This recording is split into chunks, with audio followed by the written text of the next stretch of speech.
Ja sam Slavica Jovanovski, rodom sam iz Gnjilana, živim danas u Nišu jer sam udata u Nišu. Imam 3 dece, imam 46 godina. Moj otac je kidnapovan u Gnjilanu kada sam ja imala 21 godinu. Tad u tom vremenu ja i moj brat smo bili kod majčinih roditelja, u Bujanovcu. Mi nismo znali tada za to, istog dana nismo saznali, nego smo saznali kasnije, jer tada nismo mogli se čujemo sa majkom, jer telefonske linije nisu radile. Posle nekoliko dana smo saznali da je tata kidnapovan. Ja nisam verovala u to. Jer i posle toga kada je i majka došla, kada se preselila u Bujanovcu, još uvijek i tada nisam verovala da njega nema, da će da se pojavi od negde. Mislila sam da je, otišao na nekom odmoru i da će opet da dođe. Međutim, evo već 25 godina njega nema. Kidnapovanje se desilo u stanu, znači u stanu gdje su živjeli. Kada nas je majka dovela u Bujanovcu, meni i brata, pošto je on hteo to, rekao je odvedi decu, idite odavde, a ja ću da ostanem u Gnjilanu, a ti se vrati. Ona se vratila bez nas i zategla kako plače, kako je stan bio ispreturan. UČK je došao, tražili su mu oružje i ne znam šta još. Oružje naravno da nisu našli jer mi nismo imali ništa od oružja. I onda sam mu rekli da će da dođe jednog dana i da ga odvedu na ispitivanje. Tako i bilo, oni su došli, izveli ga iz stana, bili su njih 4, majku su držali 2, a 2 su njega maltene izvukli iz kreveta, jer je bilo leto. Moja majka ga je molila da ode u crkvu ili da ode u Šilovu, u njegovom rodnom selu.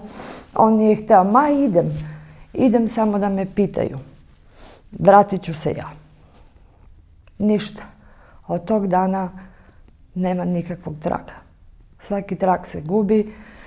Moja majka je išla u UČK u Gnjilanu. Rekli su joj, izađi odavde, nemoj tebe da kidnapujemo.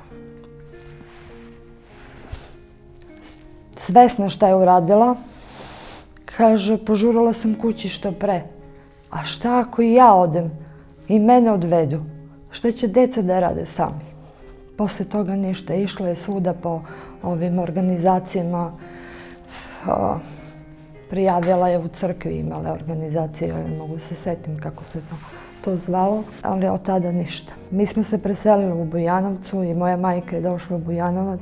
Moj brat je patio zbog toga, nosio je sliku u džepu. Posle toga se njemu ponovo povratio tumor jer je on bio operisan u 9. godini. I onda je trebala da se izvrši još jedna operacija u 20 godina. 2003. on je umro mislim, nije bio ni operisan, nego su ga samo otvorili i umro je za 2 dana. Hvalio me tada najviše. Hvalio mi što nije bio tu. Posle toga mi je hvalio kada sam se ja udavala 2004. godine. Što nije bio tu. I svaki dobar praznik. Znači, onda kad je dobio unučiće, kada sam ja rodila prvo dete, pa onda blizančiće, i tada mi je hvalio. I uvijek će da mi hvali. Njega se uvijek sećam po lepim jer je uvijek bio dobar čovek, bio je dobar majstor, bio je poznat u Gnjilanu zato što je bio dobar majstor, radio je građevinu, radio je pločice i sve takve stvari. Bio je cenjen po dobroti i po poštenju. Čak su ga zvali Albanci.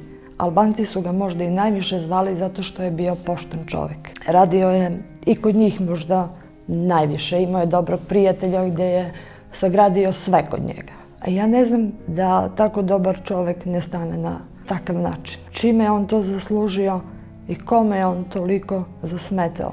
Voljela bih da on danas bude sa nama, da se raduje unucima, da je video odrastanje unuka i da bude u mom životu prisutan kao što je i majka, naravno.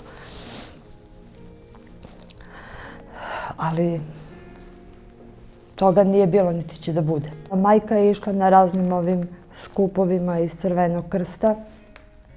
Išla je na svi događaji. Jednom nije došla zato što je bila bolesna, onda sam bila ja u Gračanici. Mislim da je to bilo dan kidnapovanih ili tako nešto. Nije mi bilo prijetno, to prvi put ulazim na Kosovu. Jako sam se plašila. I bilo mi je jako teško. Nisam mogla se smirim poslije ceo dan. Ovdje sam dolazila u Nišu, polaganju venca nekoliko puta. Naravno, posle toga odlazim na posao i isto ceo dan sam bila slomljena. Psihički i fizički i emocionalno.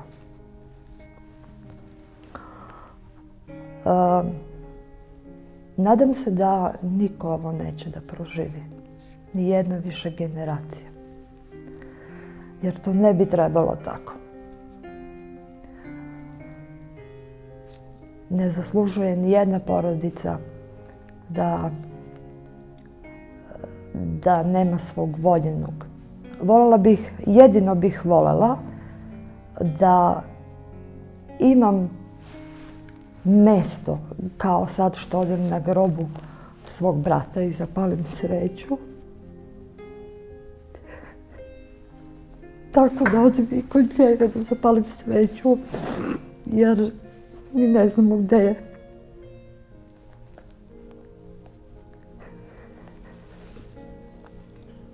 I onda bi mi bilo lakše. Voljela bih da znam šta se desilo sa njim. Te njegove zadnje trenutke.